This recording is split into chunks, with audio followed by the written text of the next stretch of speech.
Hello students, welcome back to Vandana's tutorial. आज हम करने वाले हैं मराठी अक्षर भारती नवनीत इयत्ता 9वी चैप्टर 16 शब्दांचा खेळ की डाइजेस्ट की क्वेश्चन आंसर्स।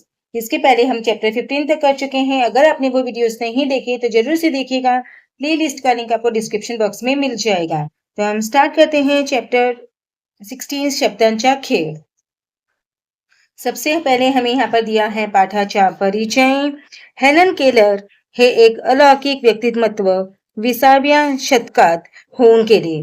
त्यांनी आंधळेपणा, मुकेपणा व बहिरेपणा या अपंगत्वावर मीन्स दिव्यांगत्वावर मात करून आपले शिक्षण पूर्ण केले. त्यांचे या आत्मविश्वास व अजोड जिद्द यांची कहाणी त्यांनी the story of my life या आत्मकथनातून व्यक्त केली आहे. त्या पुस्तकाच्या माझी जीवन कहाणी हेलन केलर या नावाने श्री माधव कर्वे यांनी अनुवाद केला. त्यातून प्रस्तुत पाठ घेतला आहे. प्रस्तुत पाठात अपंगत्वामुळे भाषा शिकण्यात येणाऱ्या अडचणी हेलन केलर यांनी व त्याच्या शिक्षिकेने कशा दूर केल्या याची अद्भुत कहाणी दिली आहे. इसके बाद हमें यहाँ पर दिया है टिप्पा, तो जिसे देखने के लिए आप वीडियो पॉज कीजिए और देखिए. आप सारे टिप्पास देख सकते हैं. इसके बाद हमें दिया है वाक्य प्रचार व त्यांचे अर्थ. इसे भी देखने के लिए आपको वीडियो पॉज करना होगा. 3rd, 4th, 5th, 6th, 7th, 8th, 9th, 10th, 11th, 12th, 13th, 14th, 15th, 16th, 17th. So total they are 17. End इसके बाद हमें मिल दिया है समरी. हमें पूरे लेसन की जो समरी है वो इंग्लिश में दी है. इसे भी देखने के लिए आपको रीड करने के लिए वीडियो पॉज करना होगा और इसे देखिए. वीडियो पॉज करके पूरा रीड कीजिए ताकि आपको ये जो चैप्टर है वो अच्छी तरह से समझ में आ जाए. क्योंकि कितने बहुत सारे स्टूडेंट्स ऐसे हैं जिन्हें इंग्लिश में मीनिंग समझने में प्रॉब्लम होती है, बट वो इंग्लिश में अच्छी तरह से समझ सकते हैं. तो आप इसे रीड कीजिए इंग्लिश में. अगर आपको चैप्टर का मीनिंग समझ में आ गया तो आप आंसर्स इजीली लिख सकते हैं. तो इसके बाद हम बढ़ते हैं उतारा क्रमांक 1 की तरफ. तो सबसे पहले हमें यहाँ पे दिए हैं शब्दार्थ. तो हम शब्दार्थ देख लेते हैं. झगड़ा, भांडण, जहाज, होडी, नौका, बोट, बंदर, किनारा. आणि हे शब्द आक्रंदन, अबोल, आक्रोश, कालांतराने, काही काळ, वेळ गेल्यानंतर, बाल सुलभ आनंद, निरागस आनंद, निर्मळ आनंद. इसके बाद हमें दिए हैं इसके आंसर्स. तो पहला है आकृती बंद पूर्ण करा. तो काही आठवडे या भावनांनी हेलन केलर यांचे मन व्यग्र होते. रागाने, कडवटपणाने. दाट धुके असलेल्या समुद्रातून जहाजातून प्रवास करतानाची भावावस्था. सहज स्पर्श करता येईल अशा पांढऱ्या अंधाराने वेढले. धुक्यातून वाट काढत जहाज किनाऱ्याच्या दिशेने येणे. किनारा गाठेपर्यंत मनावर ताण व छाती धडधडते. आता काय होणार हा प्रश्न भेडसावतो. इसके बाद में आता है बाहुली देणारे. पार्किन्स इन्स्टिट्यूशन मधली अंध मुले. सजवणारी लारा ब्रिजमन. इसके बाद है शिक्षणाला सुरुवात होण्यापूर्वी हेलनची भावावस्था. धुक्यात सापडलेल्या जहाजासारखी.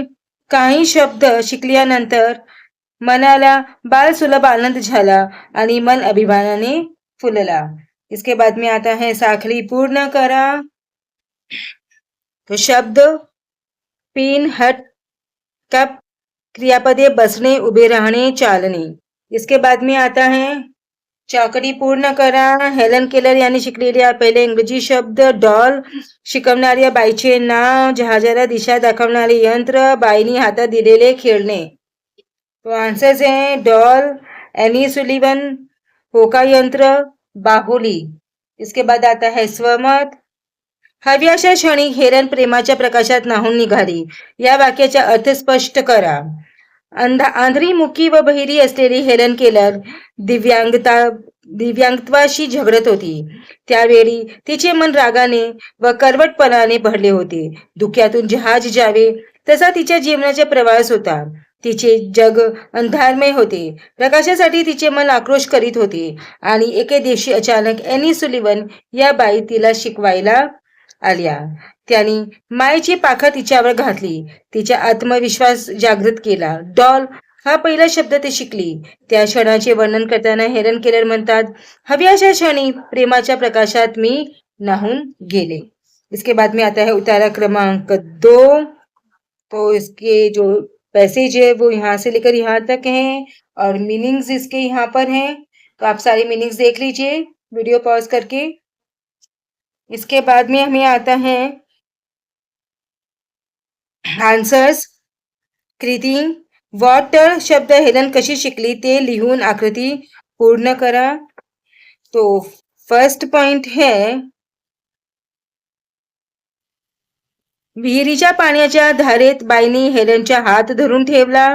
हातावर पाण्याचा ओघळ वाहत असतानाच बाईंनी हेलनच्या हातावर बोटांनी वॉटर WATER हा शब्द लिहिला. हेलनने सगळे लक्ष बाईच्या बोटांच्या हालचालीवर एकवटले. तिची गमावलेली स्मृती जागृत झाली. फिर आता है गोष्ट पूर्ण करा. हेलनला आनंदच्या उकड्या फुटण्याची कारणे. हेलनने नवी बाहुली जमिनीवर आपटली. त्या बाहुलीचे तुकडे होऊन तिच्या पायाशी पडले. इसके बाद आता है योग्य पर्याय निवडून शब्द लिहा. तो हम डायरेक्ट आन्सर्स देखते हैं. हेलनची जुनी बाहुली चिंध्या झालेली बाहुली होती. आपल्याला बाहेर उन्हात जायचे आहे हे हेलनने ओळखले जेव्हा बाईंनी तिची हॅट हातावर ठेवली. वॉटर हा शब्द शिकवण्यासाठी बाईंनी हेलनला विहिरीपाशी नेले. इसके बाद में आता है चौकटी पूर्ण करा. जिवंत चैतन्यमय शब्दाने हेलनच्या आत्म्याला जाग येऊन याची उघडण झाली. तो आन्सर्स आहे प्रकाश, आशा, आनंद. देन विहिरीपाशी या वेलीच्या जाळ्या होत्या. आन्सर आहे हनीसकल. देन बाईंनी बाहुलीचे तुकडे यापाशी ठेवले, शेकोटी पाशी. हेलनची नावडती बाहुली, नवी बाहुली. इसके बाद में आता है स्वमत. तुमच्या मते दिव्यांग मुलांना भाषा शिक्षणात येणारे संभाव्य अडथळे लिहा. दिव्यांग मुले पाहू शकत नाही म्हणून वस्तूचे आकार त्यांना कळणे कठीण होते. स्पर्शाने ते वस्तूचे आकार ओळखतात, पण दृष्टीचे सुख दिव्यांग मुलांना मिळत नाही. कर्ण बधीर असल्यामुळे त्यांना भाषा पारखी होते. ध्वनीचे ज्ञान होत नाही. त्यामुळे दिव्यांग मुले बोलून आपल्या भावना व्यक्त करू शकत नाहीत. हालचालींवरून समोरच्याशी ते संवाद साधतात. अशा दिव्यांग मुलाच्या अडचणी समजावून घेऊन व त्यांचे मानसशास्त्र लक्षात घेऊन त्यांना उत्तम नागरिक करण्याची जबाबदारी धडक्याच माणसाची आहे. सर्वसामान्य मुलांबरोबर दिव्यांग मुलांना शिक्षणाची संधी द्यायला हवी. या विचाराचे सामाजिक महत्त्व जाणा व ते शब्दबद्ध करा. प्रत्येक मुलं हे निरागस असते. मुलांची मने कोवळी व नाजूक असतात. दिव्यांग मुले व इतर मुले यांत बिलकुल फरक करता कामा नये. दिव्यांग मुलांना आपण दिव्यांग आहोत याची जरा सुद्धा जाणीव नसते, म्हणून त्यांना शिक्षण देताना भेदाभेद करून चालणार नाही. दिव्यांग मुलांना इतर मुलांप्रमाणे शिक्षण घेण्याचा समान हक्क आहे आणि तो त्यांना मिळवून देणे हे समाजाचे कर्तव्यच आहे. केवळ दया दाखवू नये, सहानुभूती महत्वाची आहे. म्हणून सर्वसाधारण मुलांबरोबर दिव्यांग मुलांना शिक्षणाची समान संधी द्यायला हवी. त्यांना स्वतंत्र अस्तित्व देणे गरजेचे आहे. त्यांचे व्यक्तिमत्व इतर मुलांप्रमाणेच फुलायला हवे. इसके बाद में आता है उतारा क्रमांक 3. देखिए शब्दात. इसके बाद आता है आकृती बंद पूर्ण करा. तो पहिला है विहिरीपासून परतताना हेलनच्या मनात आलेले विचार. मन नवीन गोष्ट शिकण्यासाठी आतुर झाले होते. प्रत्येक गोष्टीला नाव होते आणि नावातून एक एक नवीन विचार उमलत होता. घरात आल्यावर हेलनला झालेली वस्तूंविषयीची जाणीव. स्पर्श करायची, प्रत्येक वस्तू स्पर्श करताच चैतन्याने थरथरायची. एका वेगळ्याच नव्या दृष्टीने हेलन सगळे पाहत होते. इसके बाद में आता है मोडलेल्या बाहुलीच्या संदर्भातील हेलनच्या कृती क्रमावर लिहा. तो आन्सर है दळ्यात आल्यावर हेलनला मोडलेल्या बाहुलीची आठवण झाली. तिने चाचपडत शेकोटी जवळचे बाहुलीचे तुकडे गोळा करून उचलले. तुकडे जोडून पुन्हा बाहुली करण्याचा आटोकाट प्रयत्न केला. हातून घडलेल्या चुकीची जाणीव होऊन तिचे डोळे भरून आले. खूप वाईट वाटले. देन उसके बाद में आता है साखळी पूर्ण करा. हेलन ने नव्या शिकलेले शब्द. तो पहला है आई, बाबा, बहीण, बाही. देन हेलन ने आलेला नाट्यमय अनुभव. तो आन्सर है नव्या शब्दांनी हेलनच्या भावविश्वात पालवी फुटली. चिमुकल्या पलंगावर हेलन झोपली तेव्हा तिच्यात का आनंदी जीव कुठे सापडला नसता अशी जाणीव झाली. दिवसभराच्या आनंददायी आठवणी हेलन पुन्हा पुन्हा आठवत राहिली. आयुष्यात पहिल्यांदाच तिला उद्या कधी उगवतोय याची उत्सुकता झाली. स्वमत भावनीचे शेकोटीजवळ लोटलेले तुकडे हेलनने गोळा केले. या वाक्याचा अर्थ स्पष्ट करा. बाईनी हेलनला विहिरीपाशी नेले आणि वॉटर या शब्दांच्या स्पर्शाने अनुभव दिला. तेव्हा त्या चैतन्यमय शब्दाने हेलनच्या आत्म्याला नवी जाग आणली. प्रकाश, आशा व आनंदाची उधळण केली. नवीन गोष्टी शिकण्यासाठी तिचे मन आतुर झाले. जगण्याची नवी उमेद मिळाली. घरी आल्यावर तिला मोडलेल्या बाहुलीची आठवण झाली. तिने केलेल्या कृत्याचा तिला पश्चाताप झाला. तिचे डोळे भरून आले.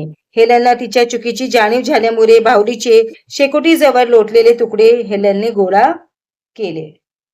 इसके बाद में आता है सेकंड वन. तुमच्या मते हेलन केलर आयुष्यात पहिल्यांदा उद्याची वाट का पाहत असेल? जेव्हा हेलन वॉटर हा शब्द स्पर्शाच्या अनुभवातून शिकले तेव्हा तिला गमावलेली स्मृती परत येण्यातला थरार जाणवला. तिचे मन चैतन्याने भरले आणि तिची जगण्याची उमेद वाढली. आत्म्याला नवी जाग आली व नवी दृष्टी मिळाली. त्या दिवशी तिने खूप नवे शब्द शिकून घेतले. त्यामुळे तिच्या भावविश्वाला पालवी फुटली. तो दिवस हेलनसाठी नाट्यमय होता. रात्री झोपताना तिला स्वतः आनंदी जीव आहोत याची जाणीव झाली. ती दिवसाभराच्या आनंदी आठवणी पुन्हा पुन्हा आठवत राहिली. तिला दुसऱ्या नवीन दिवसाची उत्कंठा लागली. म्हणून हेलन केलर पहिल्यांदा आयुष्यात उद्याची वाट पाहत होती. Then question number third. Annie Sullivan नसत्या तर हेलन घडली नसती. या विधानाची सत्यता पटवून द्या. एनी सुलिव्हन या हेलन केलरच्या जीवनात येण्यापूर्वी हेलन केलरचे मन रागाने व करवटपणाने भरलेले होते. पहिल्यांदा एनी सुलिव्हन तिला शिकवायला आल्या तेव्हा त्याची डॉल आणली होती आणि बोटांनी हळूच हेलनच्या हातावर अक्षरे जोडवली होती. तेव्हा हेलनचे मन बालसुलभ आनंदाने व अभिमानाने फुलून आले होते. कालांतराने तिने इतर अनेक शब्द हेलन शिकली. पण विहिरीपाशी तिला वॉटर या शब्दाचा जो स्पर्शाने अनुभव आला त्याने ती थरारली. तिला नवन चैतन्यमय दृष्टी प्राप्त होऊन तिच्या भावविश्वाला नवी पालवी फुटली. ती उद्याच्या भविष्यातील सुखस्वप्ने पाहू लागली. एनी सुलिव्हन या बाईमुळे हेलनना जगण्याला आत्मविश्वास गवसला म्हणून एनी सुलिव्हन नसत्या तर हेलन घडली नसती हे विधान सत्य आहे. बढ़ते हैं भाषाभ्यास की तरफ. तो पहला है पुढील वाक्य वाचून पुढील तक्ता भरा. तो फुलपाखरांशी बागडसी तू चंचल बाला. तो बालिका, फुलपाखरे, पक्षी, उपमा. देन माझी आई कुणाची अशी भक्ती करते जणू दुसरी मीरा अवतरली. सो उपमे आई, उपमान मीरा. साधर्म्यवाचक शब्द जणू, अलंकार उत्प्रेक्षा. देन सामासिक शब्द व समास ओळखा. तो आन्सर्स देखिए. सगळे सोयरे वगैरे, सगळे सोयरे, समूहद्वंद्व, माता आणि पिता, माता पिता, इतरेतर द्वंद्व, जीवन असेपर्यंत, आजीवन, अव्ययी भाव, न्याय किंवा अन्याय, न्यायान्याय, वैकल्पिक द्वंद्व. देन आता है वाक्य जोड़ा. इसके देखते हैं आंसर्स. सो आंसर्स हैं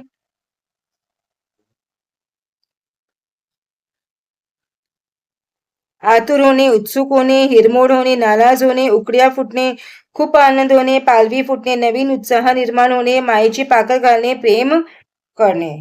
इसके बाद में आता है काल शब्द शिकून घेतले भूतकाळ. सकाळी आई माझ्या खोलीत येऊन गेली भूतकाळ.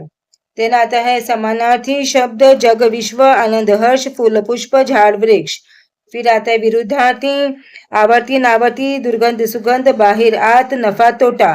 इसके बाद में आता है वचन बदला बाहुली बाहुलिया टुकड़े टुकड़ा उड़ी उड़िया चिंध्या चिंधी. मैं पूरी गटारती लेखन नियमानुसार योग्य शब्द लिखा. तो इसके लिए आपको वीडियो पॉज कीजिए और जो करेक्ट वर्ड है वो आप देखिए. यहाँ पर लिखे हैं सारे करेक्ट वर्ड्स.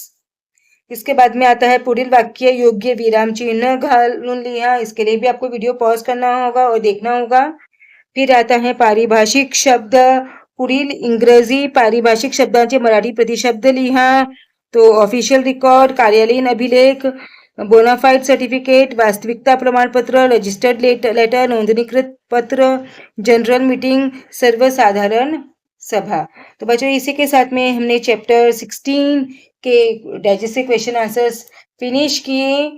हम नेक्स्ट वीडियो में मिलेंगे नए नए चैप्टर के साथ. तब तक take care and keep watching Vandana's tutorial. मिलते हैं नेक्स्ट वीडियो में. अगर आपको वर्कबुक के क्वेश्चन आंसर्स चाहिए तो आप मुझे कमेंट करके जरूर से बताइए. मैं आपको वर्कबुक के क्वेश्चन आंसर्स भी प्रोवाइड कर दूंगी. Thank you.